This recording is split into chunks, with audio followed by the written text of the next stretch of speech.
mu jékki gëtam loolu yëpp tamit. loo xeex bi moom dina métti biir Diomaye président moom. Waaw dina métti moom. ok parce que ñoom jàpp nañ ne fi ñu toll nii. guerre de position. waaw chaque jour ils disent que dañu remercier Sonko. léegi déjà président bu demee ba toog di ko wax. c'est parce que il est sur le chemin. cey boobu léegi nag le jour où cela viendra.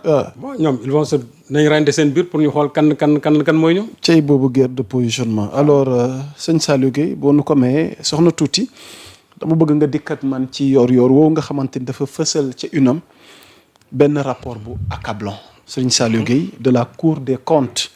Carnage financier au cœur de la République. Le dossier noir des 85 milliards de l'affaire Intermac sëñ Saliou Gueye. léegi nag damay dugg ak yow ci quelques dossiers laata ñuy tëj jotaay waxtaan wi lan moo xew ci dossier noir wi nga xamante ne juróom-ñett fukk ak juróom ci suñuy koppar. ci affaire gënu tuddee Intermac. qu'est-ce qu'il faut comprendre dans ce dossier lan moo xew sëñ Saliou Gueye. xam nga avocat Seydou Kane. Seydou Kane men. waaw xam nga moo nekk ci photo bi nii. waaw Seydou Kane. bi nekk Azer. boobu ñuy dégg Senoum moo nekk fii ci Intermac bi. coowal Azer bi xam nga à part la. waaw moom laa la. Senoum bi à part. waaw ak Intermac tamit ñëw. waaw léegi nag boo xoolee. waaw ñetti dossiers yi. waaw benn nit. waaw c'est la même personne. et c'est le même modus operandi. qu'est-ce qui s'est passé sëñ Saliou. xam nga man Azer dootuma ci waxati parce que déjà mi ngi ci biir justice wax nañ ci leen ci wax. ok Senoum bi wax naa ci fii. léegi Intermac bi moo des. xam nga kii ça concerne l'agriculture. c'était pour suqali agriculture Sénégal vraiment avec li ñu doon wax naan souveraineté alimentaire tout ça. et ça a été lancé en 2019. maintenant le problème qui se pose mooy. on a dépassé de l'argent te tey xool mujjul fenn. 85 milliards 500. yoo xam ne kenn xamul xaalis bi xam nañ fu mu dugg. mais en tout cas demul ci baykat yi. France. oui bien sûr. dégg naa nag dem avocat yi génnoon nañ ne dañ doon wax. waaw dinaa ci ñëw ak yow. bañ ci génnee nag di wax. parce que ba fekk yor def dossier bi. ñoom nag il l'avait sax programmé bien avant. yàlla def ma génne dossier bi. bon dégg naa parce que man j'ai pas écouté. waa Xalaat TV daal laa dégg ñu ne nee nañ woy y a une campagne de manipulation de désinformation et cetera. bon man je crois que ñoom c'est des avocats. nañ am fit tudd ñu. nañ ne yéen yor yéen waa Xalaat yéen waa Libération parce que ñun ñoo ci wax. yeneen presse yëpp ñoom ils tirent dans leur direction. mais ñun moom ñoo ci wax.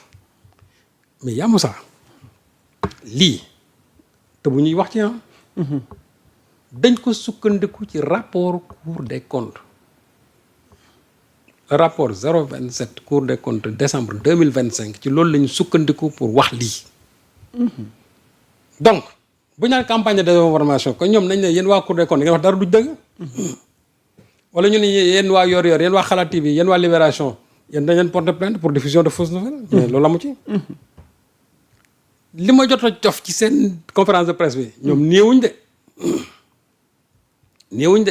nee nañ il n'a pas reçu une rémunération directe ou indirecte de l'État du Sénégal. mais soo liree rapport Cour des comptes bi li mu wax ça a été clair. les 3 décaissements de 7 milliards 200 yooyu. yooyu ci compte kan la dem. ku dul Amadou Kane. ok loolu fu xaalis boobu fu mu jógee ci 85 milliards yi te li gën a metti ci lii mooy l'entreprise c'est-à-dire la société n'a même pas une existence légale. ah bon. billaay Cour des comptes ko wax. exactement. amuñu registre de commerce. c'est-à-dire que voilà une entreprise bu ñëw Sénégal xam nga selon les normes de l'OHADA tey bu fekkente ne ñoom dañu wax ne dañ fi am marché fii war nañu fi am benn succursale wala ñu am fi benn société benn filiale. mais ils n'ont pas. donc li ci gën a métti te loolu waa Cour des comptes wax nañ ko mooy tey état Sénégal mënul toog Intermac Espagne mënu ko topp ci dara.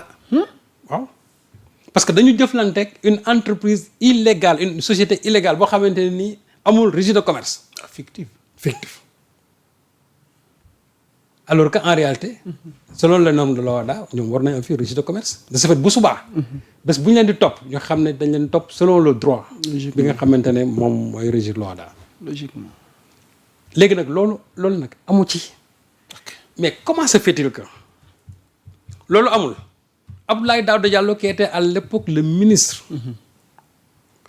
des finances daal di autoriser benn couverture budgétaire bu 130 millions d'euros mooy 85 milliards 500 yi loolu c'était avec l'aval d'Abdoulaye Daouda Diallo et li ci gën a métti Moussa mooy jamais le Parlement n'a autorisé ce marché Parlement bi musul autoriser lii te li ci gën a graaw mooy le responsable de la cellule de passation des marchés bi nga xam ne moo fa nekkoon à l'époque je crois un certain Benoît Aloysius Diouf marché boobu c'est-à-dire que boo demee sur les marchés de l'ARCOP marché bi mosoo feeñu fenn moom nee na dañ ko court-circuité jaar feneen mais ARCOP moom boo fa demoon tey ARCOP marché bi feeñu fa c'est-à-dire que voilà un marché exécuté boo xam ne ni xool feeñul ci ARCOP oui. mais yow yaa Moussa est-ce que yaa ngi rendre compte ñii c'est-à-dire que li ñuy def ci réew mi léegi nag li ñu doon ñoom Ousmane Sonko li ñuy doon jooy chaque fois naan les dettes cachées lii mooy dettes cachées yi voilà 85 milliards yoo xam ne état du Sénégal dana ko fay parce que da ko rembourser alors que amul lenn loo xam ne dañ ko def tracteurs yi ñu doon baaxut dañu waxoon dañuy wut ay entrepôt pour defar machines yi entrepôt yi kenn mësu koo gis paysans yi même xaalis ba nga xamante ne moom la ñu waxoon ne moom la ñuy dugal pour ñu jox leen matériel bi les paysans ont cotisé banque bi tey seen xaalis ba pare daloowuñu leen ko finalement amuñu jëluñu xaalis jël matériel te même la banque xaalis bi encore joxu ko waa trésor yi waa DP yi ñëw aussi même chose di def ay décaissement yoo xamante ni sans aucune autorisation finalement lu ci am mooy de l'argent a été détourné avec une entreprise qui n'a pas une existence légale au Sénégal marché boo xamante ni qui n'a jamais été approuvé par l'Assemblée nationale marché boo xam ne musul jaar ARCOP et voilà que des gens en ont bénéficié tey ñu teg ko ci ndodd Sénégal te dañu Sénégal moo war a fay xaalis bii moo tax ma ne reddition des comptes bi dafay échouer parce que comment se fait-il que des gens pareils boo xoolee toute la chaîne de fraude bi nga xam moo ci am ak toutes les personnes impliquées on n'est même pas capable aujourd'hui avec ces 85 milliards te loolu rapport la ñu woo leen jël leen ñoom ñëpp ñoom ñu expliquer xaalis bi fan lañ ko dugal lii moo nar a rey Sénégal c'est-à-dire que te lii nag xool moo am seen de seen c'était 50 milliards Sénégal numérique. waaw le Sénégal numérique c'était 50 milliards boobu projet mi ngi tuddoon le projet passant 50 milliards boobu aussi c'est le même modus operandi wala yaa Moussa modus operandi boo xam nga chaque fois mooy entreprise espagnole Seydou Kane qui crée une société et toujours c'est la même banque Santander toujours mooy leble banque Santander même. mais toujours mi ñuy tudd ci affaire bi. xool moo nekk Sedom moo nekk Intermac Seydou Kane moo nekk Sedom moo nekk Azer moo nekk Intermac donc toujours rek xool c'est l'Espagne sa banque ak aussi Seydou Kane ici. alors qu'est-ce qu'il faut sëñ Saliou parce que lii tamit mënut a continuer. lan la tey sunu autorité mais non xam nga Diomaye keroog bu ma ko déggee muy wax affaire rapport yi. mais ci lii lañ war a wax. mais voilà la reddition des comptes c'est ça xam nga man. li Ousmane Sonko doon wax naan gàcce ngalaama les corps de contrôle. corps de contrôle yi def nañ lu ne.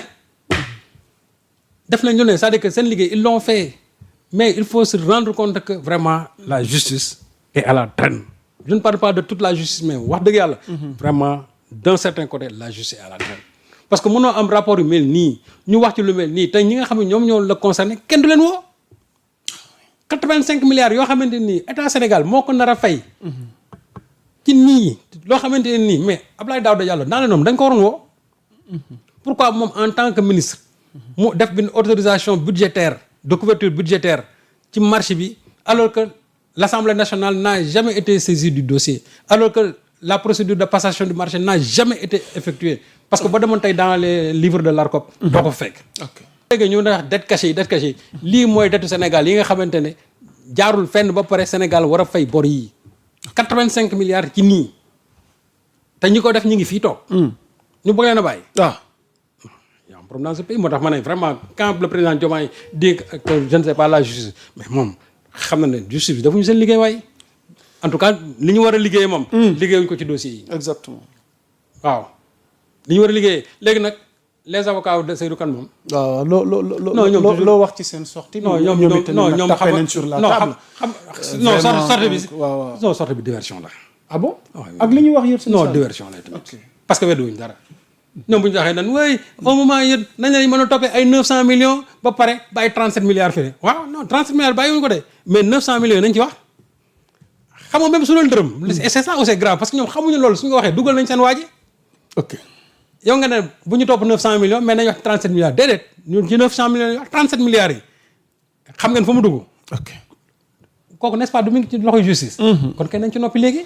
am na solo sëñ Saliou. mais dossier yu mujj yi Intermac bii. ak Senom bi yooyu ñoo demagul justice actuellement man yooyu ñoo ma ñor. mais li dem justice. loolu man dootuma ci waxati. mais 50 milliards yu Senom yi. 85 milliards yu Intermac yi. loolu moom nañ ci wax. te avocats yi gënoon dem. ils n'ont pas rendu service à Seydou Kane. parce que bu ñu bëggee def seen kii boobu def ay conférence de presse loo ciy def ay public reportage. public reportage pour lan pour que nit ñi am pour le reportage alors que yéen li ngeen wax vous n'avez convaincu personne. yéen su ngeen di wax xool rapport bi ci boppam. mais da ngeen war a jël yor-yor ngeen toog ci kii ba ngeen lire ko. y a quelqu'un qui m'a dit que yow brouillé nga complètement la conférence de presse de ces avocats là. dañ ko war a jël teg lire li mu bind effectivement sur ça ba ñu xam ne li ñu bind c'est sur la base d'un rapport. te Senom bi yéen Sénégalais yi ku ko ci bëgg a xam. duggal dans le site de l'ARCOP. t'appelles ARCOP Senom. ils ont fait un audit. exactement ils ont fait un audit. loolu leer lépp lañ ci wax. waaw li nga xam ne ay audit ñoo ko wax. yéen avocats yi da ngeen ko mën a weddi. vous êtes nag dans votre rôle. mais nag mun leen tere aussi nit ñi quand même wax dëgg gi. en tout cas man de personnellement je ne suis pas dans la désinformation. su fekkee ne désinformation moo am yéen ñooñu avocats yi yéen yéenay désinformer nit ñi. mais nous moom on a fait un travail professionnel. parce que li ñuy wax yëpp c'est sur la base des rapports. vous êtes des avocats li ñuy wax su fekkee nu dëgg mais portez plainte contre nos organes de presse portez plainte contre Yoor Yoor contre Libération contre Xalaat TV affaire bi leer. waaw man de miinu ma ci yow nga wax lu la neex. jeex na non su fekkente ne. li ñu bind ci dossiers yi. ñoom jàpp nañ ne dara du ci dëgg. dama ne porter leen plainte contre ces organes là. ok sëñ Saliou. loolu la ñun li ñuy wax yëpp dañ ko basé sur le rapport de la Cour des comptes. jërëjëf sëñ Saliou. waaw. li ci des dañ koy dencal internautes yi parce que tamit semaines yii di ñëw xam naa dina gën a amati solo ci yenn dossiers yi ñu gën a wéyale li nga xamante ni moom ngeen di xaar ci moom Serigne Saliou Gueye ci ay mercredi